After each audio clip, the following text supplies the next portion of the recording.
सुप्रभात हमारे प्रिय माता पिता एवं मेरे प्यारे बच्चों। लंबे समय के बाद हम एक दूसरे को सोशल नेटवर्किंग के माध्यम से जोड़ने जा रहे हैं। जैसा कि हम सभी जानते हैं, कोविड-19 बहुत ही भयंकर तरीके से फैल रहा है।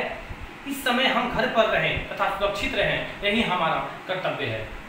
हम सभी जानते हैं कि सीखना एक जीवन भर की प्रक्रिया है जिसे हम रोक नहीं सकते। इसी क्रम में मैं राहुल कुमार, सहायक शिक्षक दिल्ली पब्लिक स्कूल, अपने बच्चों को हिंदी व्याकरण पढ़ाने जा रहा हूं, जिसका विषय है भाषा। भाषा शब्द की उत्पत्ति भाष धातु से हुई है, जिसका अर्थ है बोलना।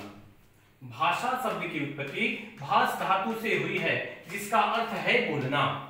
भाषा की परिभाषा: भाषा वह माध्यम है जिसके द्वारा हम अपने विचार तथा भाव दूसरों को समझा सकते हैं और दूसरों के विचार तथा भावनाओं को समझ सकते हैं। पुनः हम भाषा की परिभाषा को मैं दोहराता हूं कि भाषा वह माध्यम है जिसके द्वारा हम अपने विचार तथा भाव दूसरों को समझा सकते हैं और दूसरों के विचार तथा भावनाओं को समझ सकते हैं। भाषा के 3 रूप होते हैं: मौखिक भाषा, लिखित भाषा तथा सांकेतिक भाषा। मौखिक भाषा: जिस भाषा को हम बोलकर प्रकट करते हैं उसे हम मौखिक भाषा कहते हैं। जिस भाषा को हम बोलकर प्रकट करते हैं उसे हम मौखिक भाषा कहते हैं। जैसे कवि श्रोताओं के सम्मुख कविता पाठ करता है, यह मौखिक भाषा का उदाहरण है।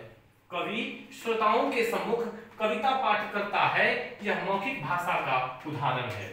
दूसरा, लिखित भाषा: जिस भाषा को हम लिखकर प्रकट करते हैं उसे हम लिखित भाषा कहते हैं। जिस भाषा को हम लिखकर प्रकट करते हैं उसे हम लिखित भाषा कहते हैं। जैसे विद्यार्थी कक्षा में प्रश्न उत्तर लिखते हैं, यह लिखित भाषा का उदाहरण है।